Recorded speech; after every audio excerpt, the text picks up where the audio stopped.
This is by way of found poetry, as you would call it. Some of you know I was involved in a high-profile incident. I made a comment on a public forum about. It's a true story. A man at a suburban Philadelphia railroad station was crossing the tracks, talking on his cell phone, and he didn't notice the oncoming train, and he was obliterated. And I was on this local TV show, and I said that's enough to make Christopher Hitchens start believing in God. Which was, I thought it was funny. But evidently the man's family got wind of it, and they didn't see the humor, so imagine that. And then perhaps I exacerbated the situation by saying that, if he was stupid enough to walk in front of an oncoming train, his relatives should be sterilized before they breed again. I know, but I know, perhaps discretion would have been the better half, but why go for it when you're on a roll? You know what I mean? So anyway, the upshot of this is I end up with a new pen pal, a man known only these days as the cell phone killer, a man who's been killing people, evidently who were talking on their cell phones on the buses on the Upper West Side. And so he's been sending me these missives. And this is, I'd like to read some of these now. I've arranged them, and there have been redactions at the request of the Special Task Force. But so this is the cell phone killer in his own words. I would, if I could, slip away unobtrusively into the sensual balm of nothingness. But I know it would give too many people satisfaction, reaffirm their own sense of superiority. Never, never, never. Neighbors clucking in cliche about the tortured loner. I will not go out in a blaze of fright. And I will not let the landlord upgrade this apartment and quadruple the rent.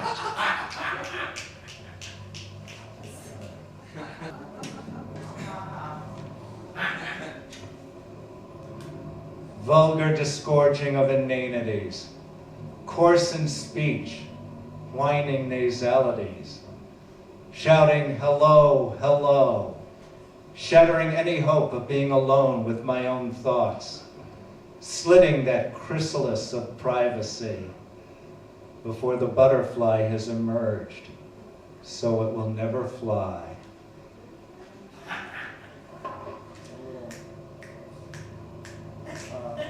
Thank you. Let's get it going here. To escape the jangle.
но снова живьем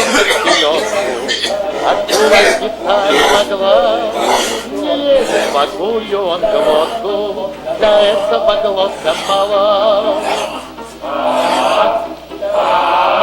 Для этого глотка мала.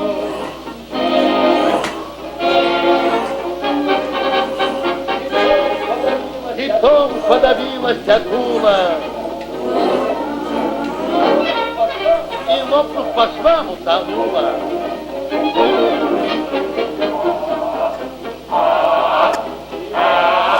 И лопнув по швам утонула.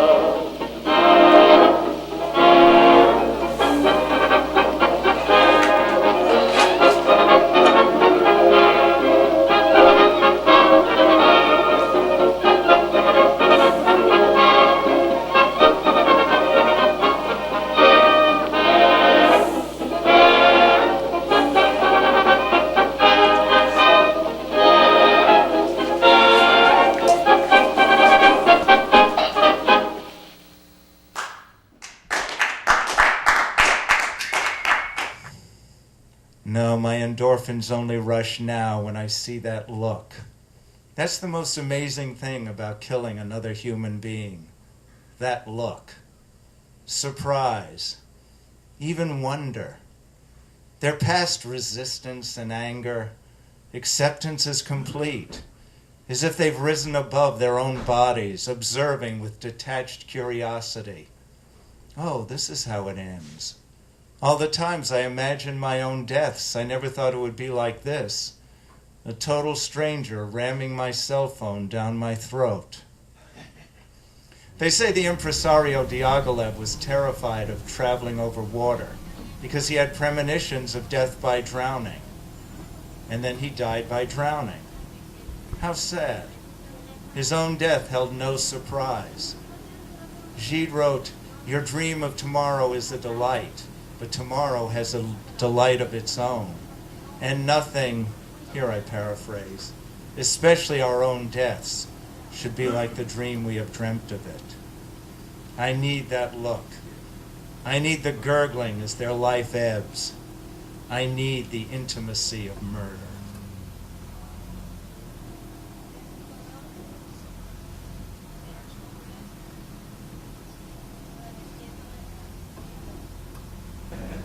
Sitting there, wire dangling from his ear, so self-important. He looks like Porky Pig. That's all, folks.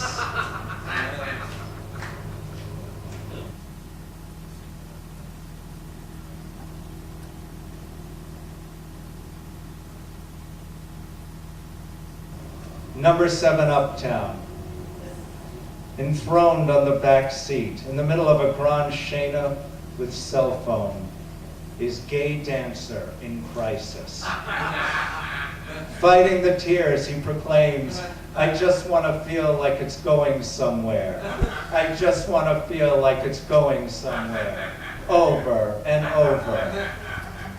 Bemoaning failed auditions and romances.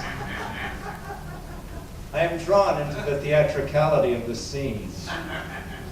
Can one really object when true passion is engaged? I'm almost sorry for him. His non-existent privacy zone provides amusement and even diversion and even derision from the other passengers. And his pain is obviously real. And then, coming up the aisle, spewing orders and obscenities with harsh nasality on her cell phone, is frizzy-haired Yenta. My first reaction is to yell at her, "Stop! You're interrupting gay dancer in crisis."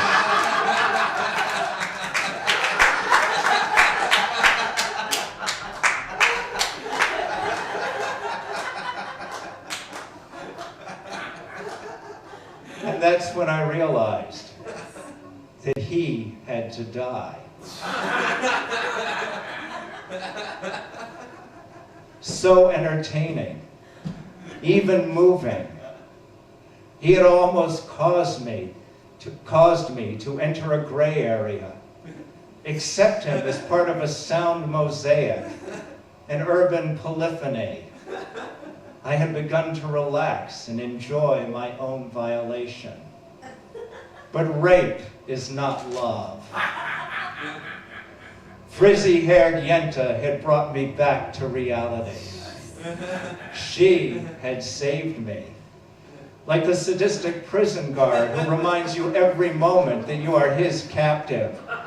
So you long for freedom. You struggle upward like the blade of grass growing through the cement, filling every moment with thought of escape, declaring, I am human.